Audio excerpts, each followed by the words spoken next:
एक बार की बात है, राधोगढ़ गांव के पास एक नदी बहती थी। खेती के साथ साथ पीने के लिए भी उसी नदी का पानी इस्तेमाल होता था। उस नदी में एक चुड़ैल रहती थी। वो कुछ दिनों से लोगों को पानी नहीं भरने देती थी और बहुत परेशान करती। एक दिन, ए कमला, तूने मेरी चोटी क्यों खींची? पगला गई है क्या विमला? मैं भला तेरी चोटी क्यों खींचूंगी? झूठ मत बोल, यहाँ हम दो ही तो हैं। अरे अरे, वो देखो, हमारी मटकी का पानी कौन गिरा रहा है? रास्ते में उन्हें भुवन मिला, जो बैलों को पानी पिलाने नदी लेकर जा रहा था। क्या हुआ? इस तरह क्यों भाग रही हो जैसे भूत पीछे पड़ गया हो? हाँ दादा, भूत ही है नदी पर, सच में। भक, मैं ही मिला छुअल करने के लिए। बरन हो गई जिनैया, मैं कैसी करूं? अरे क्या हुआ, ये बैल पानी क्यों नहीं पी रहे हैं?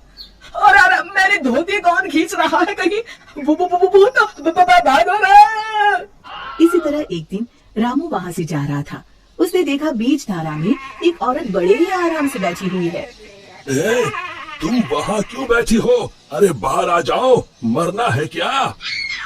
उसने पलटकर आदमी की तरफ देखा और फिर जोर से हंसी। तुझे मारना है? कहकर हाथ बढ़ाना शुरू किया। वो तेजी से गिरते पड़ते गांव की तरफ भागा और गांव आकर लोगों को बताया। हाँ, उस दिन मेरे बैलों को पानी भी नहीं पीने दिया उस चुड़ैल ने। हमारी मटकी का पानी गिरा दिया था। लगता है हमें ये गांव छोड़ना ही होगा। बिल्कुल सच कहा भुवन, मेरा भी यही मन है। गांव के सब लोगों ने गांव छोड़ने का निश्चय कर लिया। भुवन बेटा, हो गई तैयारी? हाँ काका, हो ही गई समझो। हम्म, मुझे लगता है क्यों ना हम मुखिया जी के पास चले। हाँ, शायद कोई उपाय निकले। काका, मुखिया जी कोई ओझा तो नहीं?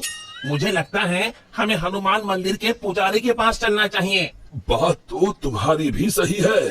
सारे गांव वाले पुजारी जी के पास गए। कहो, कैसे आना हुआ? हाँ पंडित जी, हम नदी वाली चुड़ैल के आतंक से परेशान हैं। आए दिन उसका आतंक बढ़ता ही जा रहा है। मुझे तो लगता है हम सबको भी गांव छोड़कर भागना पड़ेगा। समस्या तो गंभीर है, पर भगवान दयालु है। अवश्य ही कोई उपाय मिल जाएगा। आप ही बताइए, क्या करना होगा?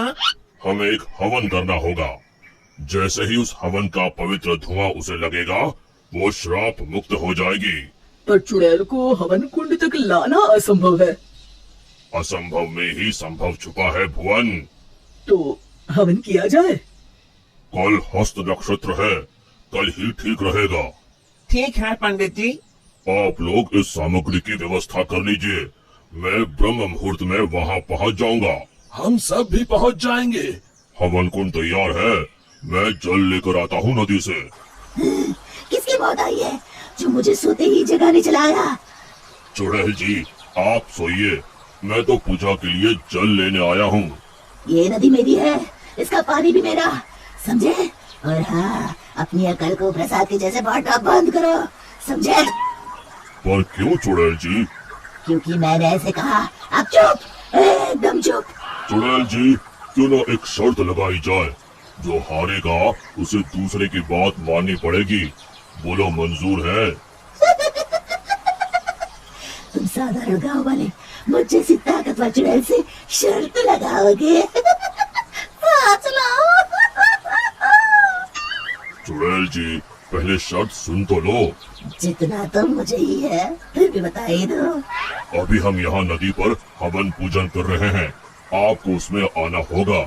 उसके बाद हम सब गांव छोड़कर चले जाएंगे।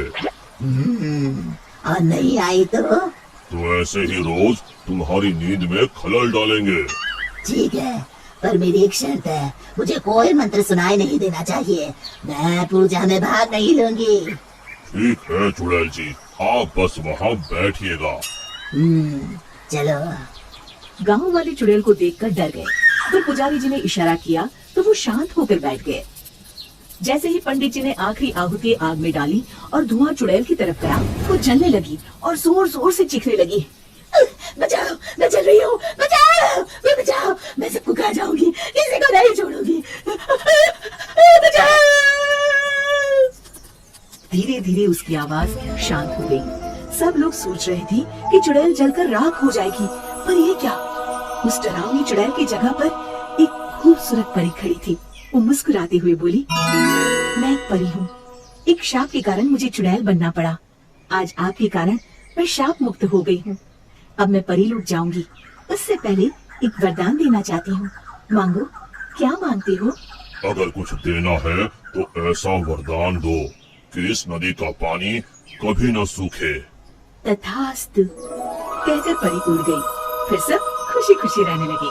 शिक्षा, समस्या की जड़ तक पहुँचे बिना हार नहीं मानना चाहिए।